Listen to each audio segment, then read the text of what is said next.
So today we're back with doing upgrades on the Miata. Now, my Miata has upgraded speakers in the doors. I did like Pioneer, I want to say they're called TS series speakers. I did that way back years ago. They're the ones that had like the basalt fiber cones. They do sound pretty good. I have them in my truck as well. They're 6 3/4 inch speakers, so they're a little bit bigger than what was in the doors from the factory. Not really like diameter wise, just the depth is a little different, I want to say is the key. I don't remember, but the point is they fit in the door.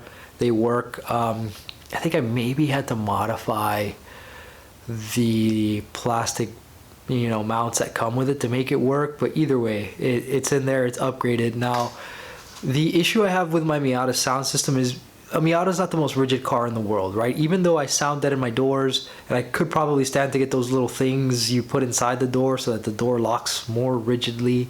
They claim it makes your chassis more rigid, but that would probably reduce some rattle from when bass hits on the sound system. What I decided to do is to just reduce the amount of bass going to the door speakers and add a sub in the back to handle the bass. So that's what this episode is about. We're going to be installing a subwoofer in this thing.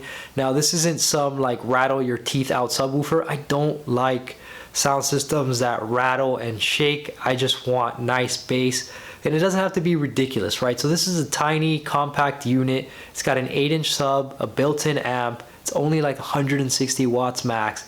It fits a Miata's interior perfectly.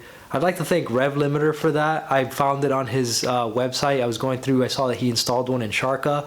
So I just went to eBay and I found one for about 130 bucks. Brand new, in box.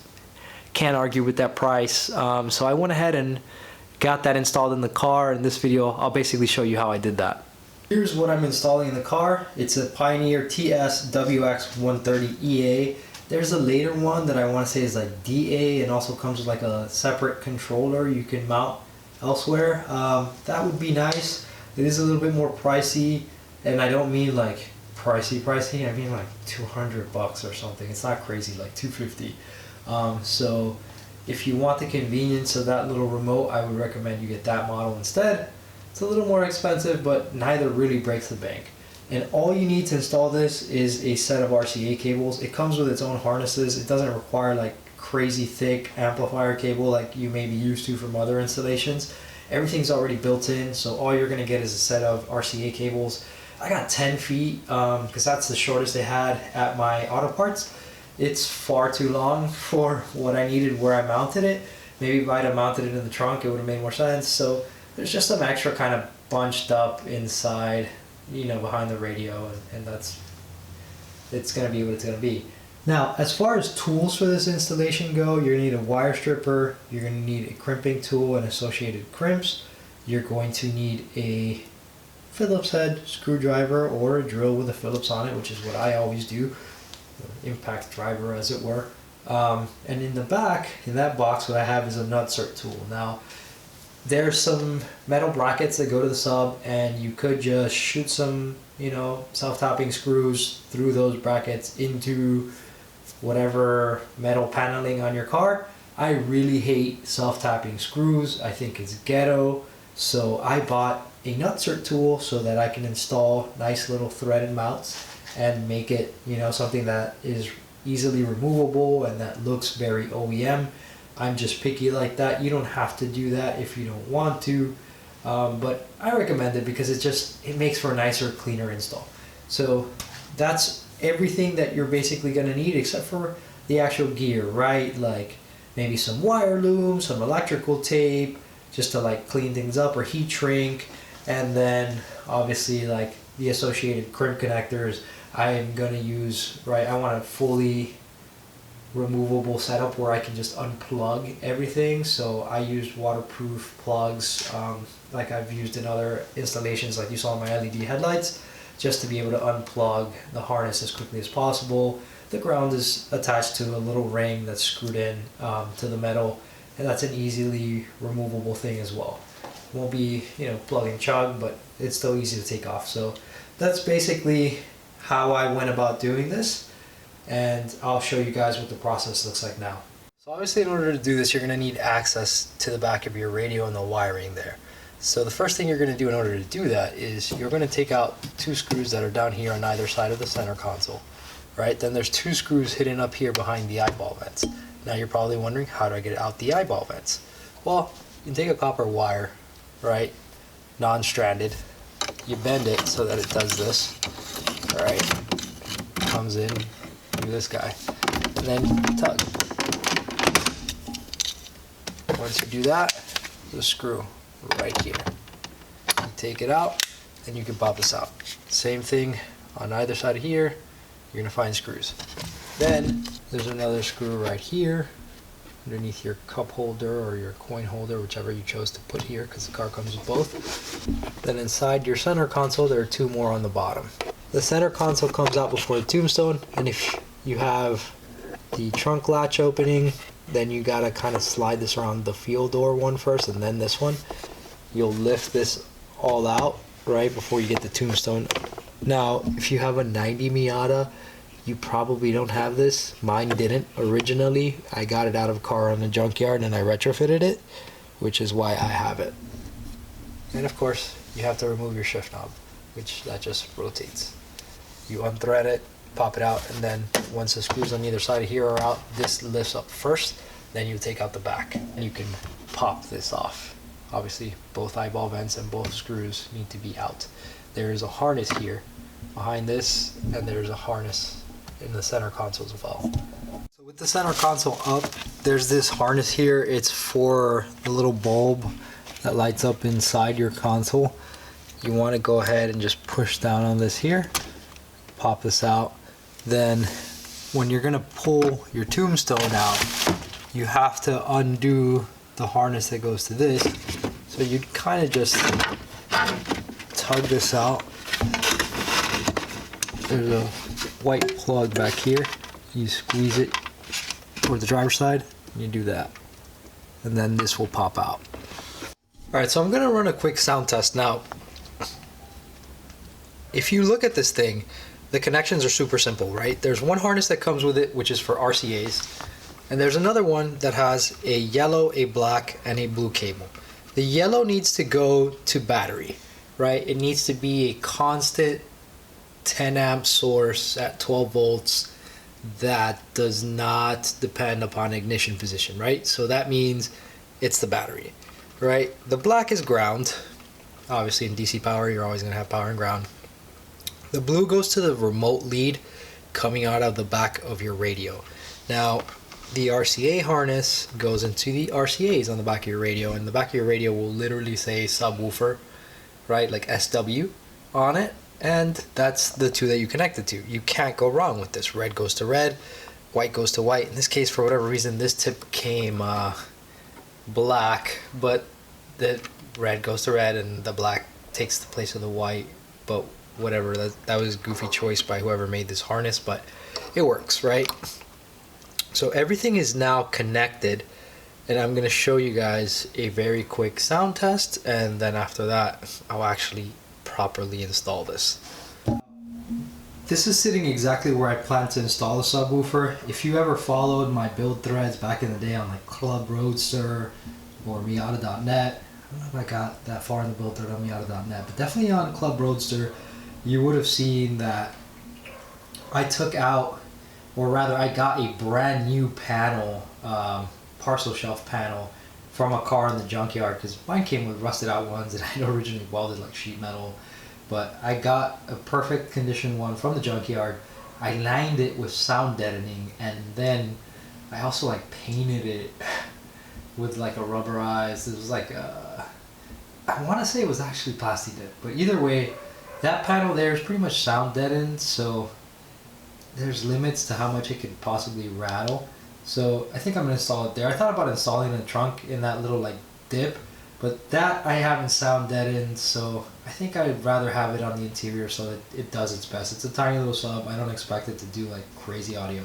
Now, unfortunately this is YouTube, so that means I can't blast commercial music, but I'm going to go ahead and put one of the royalty-free songs I normally use on this channel for my endings.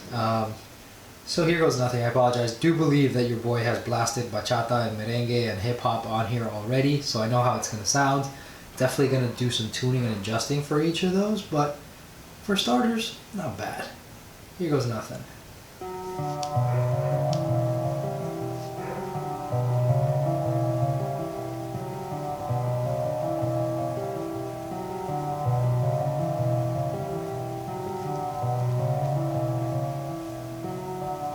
To we're gonna get some bass.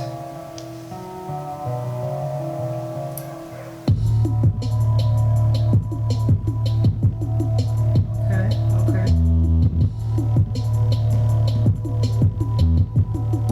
Obviously everything is in parts. There's stuff sitting around, so there's a little bit more rattling than there would be once this is fully installed properly.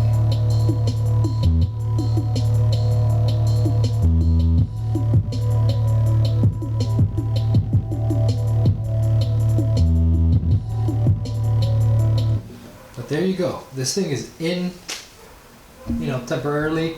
It sounds pretty decent, but definitely have more bass than I had before. So now I'm going to go ahead and just actually make all the connections permanent. So this little guy comes with a couple of plates, and these are for mounting purposes. Now you'll notice that each plate has a nub in the center and then has a hole that has like a little conical part that kind of sticks out. That goes into the base of the speaker, and then there's 3 little lines, right? And the nub can sit into those lines, and that's what indexes the bracket, holding it at the angle that you want, right? So for the Miata, just want them to stick out side to side 90 degrees like this. And that's going to be just fine for the spacing that I have. So let's go ahead and install these with the screws that were provided.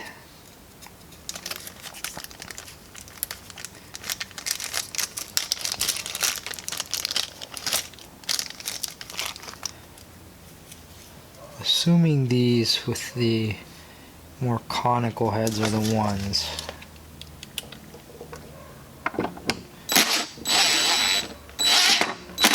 Yep, that's it. Obviously, minimize how much your drill impacts while it's doing this. Some of that was it just going through the hole. Okay, cool. So that's that. Now, I'm not going to use these other screws that came with this, because what I'm going to do is I'm going to drill into the panel there, riv nut, and then once it's riv nutted, I will put bolts and hold this little guy on. I want it to look as professional as possible, so that's what's going to go down. Got this thing aligned pretty much the way I want it to be seated, so I'm going to go ahead and take a permanent marker, just mark my hole locations.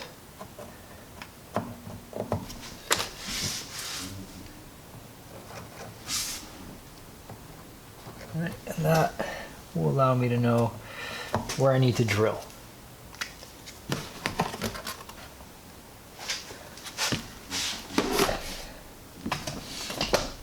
Take my drill bit and drill into this thing.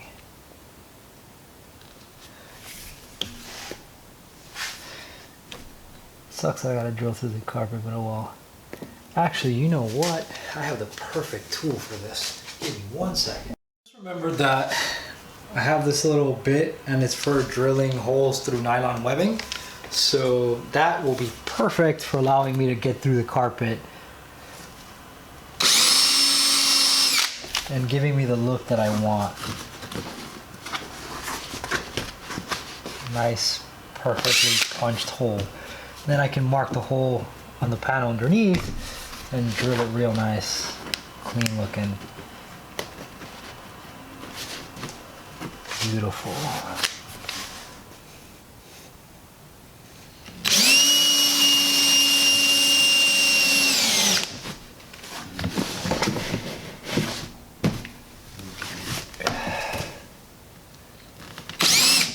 All right, that's that.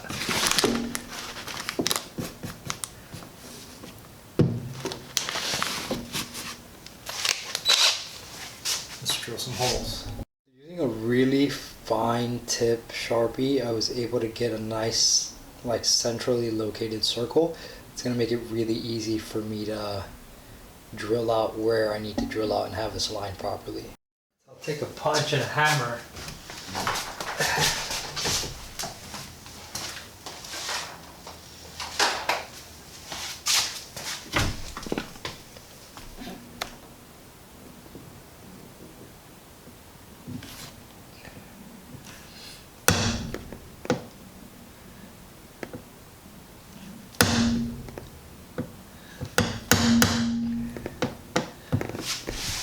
Alright,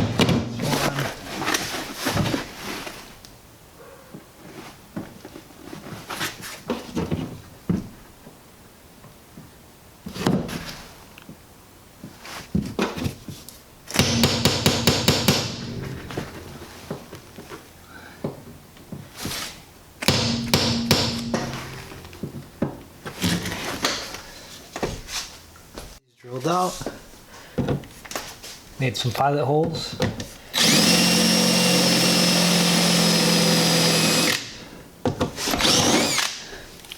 Widen that out a little bit more. Then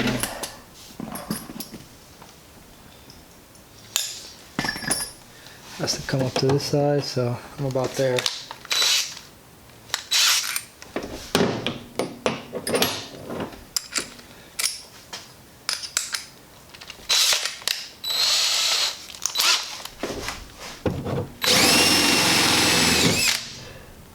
Not a lot of depth here, so gotta be careful. So I loosen a screw there and put a screwdriver in, just to give me room to get this nutsert in here. So that's bottomed out, right? So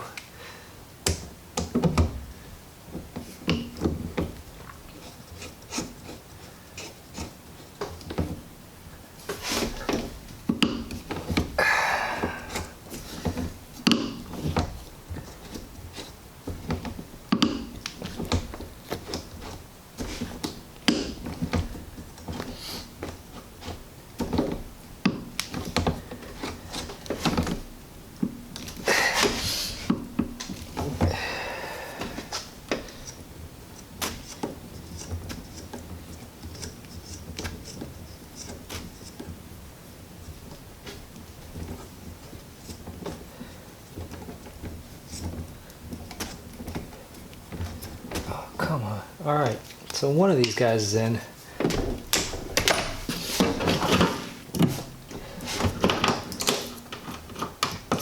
Just gotta do one more, and this is ready to roll.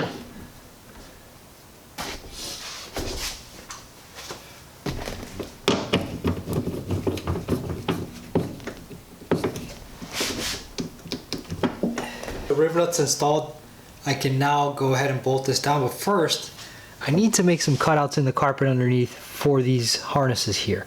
So basically, not really going to do anything too crazy. I'm just gonna make a slit in the carpet. So probably gonna basically stick my finger in here, right, and use my finger as a reference for where I want that to be. So I kind of want this general region somewhere here, just a slit in the carpet, and that's gonna give me the room I need just to run those harnesses out. So for this, utility knife will suffice. All right, make a nice little slit here.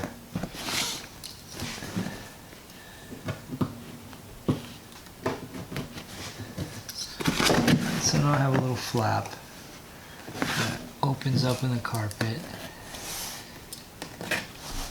Let's go ahead and just make this a little bit bigger. There we go. That'll be plenty for me to route my wires out. All right, so now I'm just gonna route my RCA cable up through this little bit of carpet, right, and then out through the slit that I made on the upper carpet.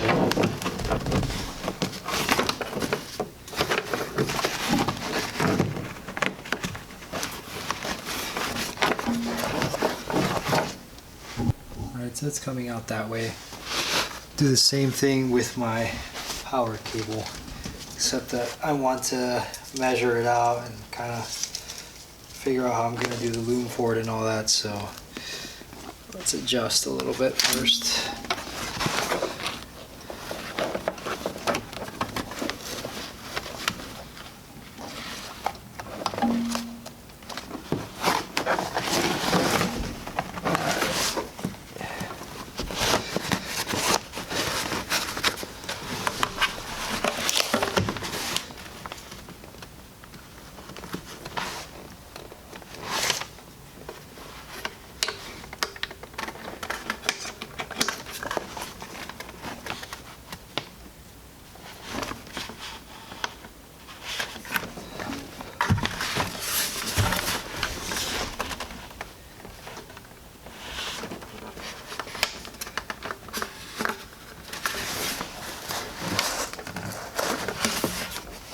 Okay.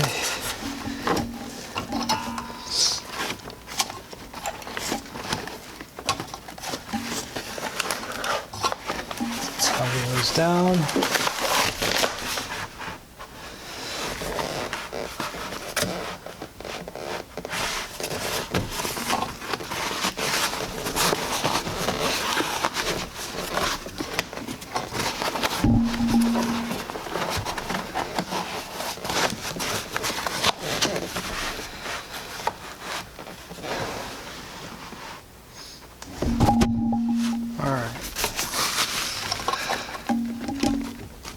So that's that. Alright, so with those harnesses routed kind of where I want, I'm going to go ahead and start setting myself up. Now normally you would be routing your yellow cable into your trunk to go to the battery on the Miata. In my case, I already have a wire, this green wire coming off the battery in the trunk that feeds a relay here that was for an extra fan that I added.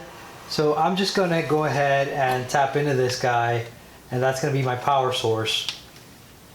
I'm going to take advantage of this screw here for putting in a ring terminal, and this will just bolt on. Then the blue obviously goes into the radio's remote. I'm going to probably install it like hardwired right now, and then I'm going to snip it here and snip this power cable and everything so that I can go ahead and add a quick connect here. Because I just hate when stuff is like locked into a car, forced into a car. I want to be able to plug it in and unplug it with ease. So I'm going to go ahead and make that into that sort of connection that's just plug and play. So let's go ahead, right, I want to route my cables kind of along this green one, and I'll zip tie everything real nice and pretty when I'm done. So this one I can snip here. Give yourself a little extra always, just in case. Right. Snipped off the end of the black one. Now the yellow one, I guess can get snipped around here, and I'll move the fuse back further into the harness. There's a fuse on here, but they put it all the way on the end, so I'll re-crimp that further back. Just do the connections for now. The blue I'm going to go ahead and just cut into this harness and crimp it in right now. Cleanest possible thing would be to redo this entire thing.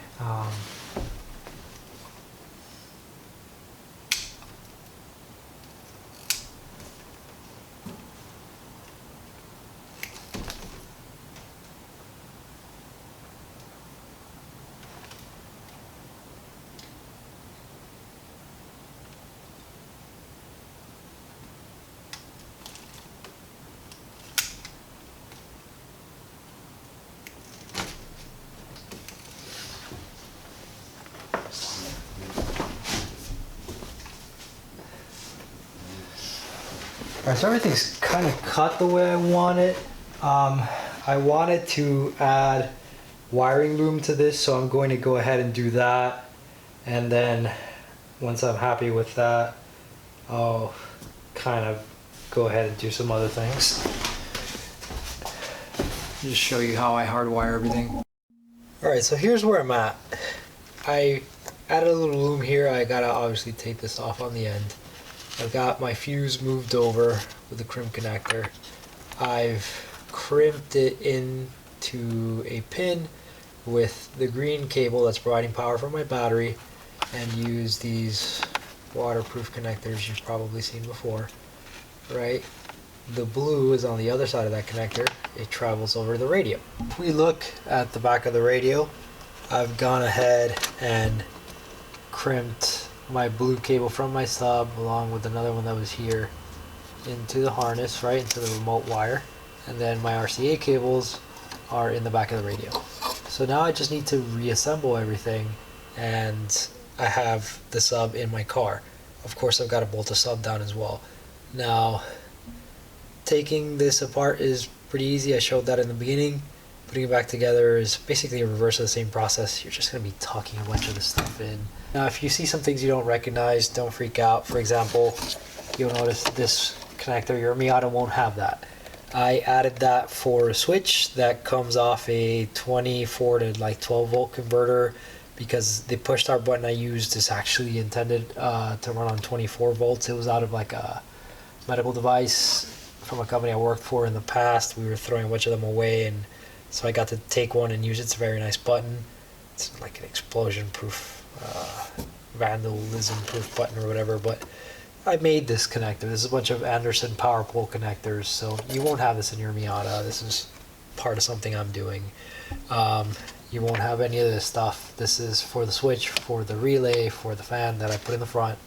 So your Miata should have a lot less junk behind the radio, and it should be a little bit more straightforward. So there you have it. Here's the completed install inside my Miata. I'm going to go ahead and do another quick sound run just to see. Hopefully the mic picks it up better from this angle, but can't guarantee that. Let's see how that goes. In any case, if you guys have enjoyed this video, feel free to like, subscribe, hit the notification bell so you're notified when I post another one up. I'm definitely going to be doing more things like this and continuing to kind of evolve and improve on my Miata. If you have any feedback or questions, feel free to leave that in the comment section. And as always, thank you guys for watching.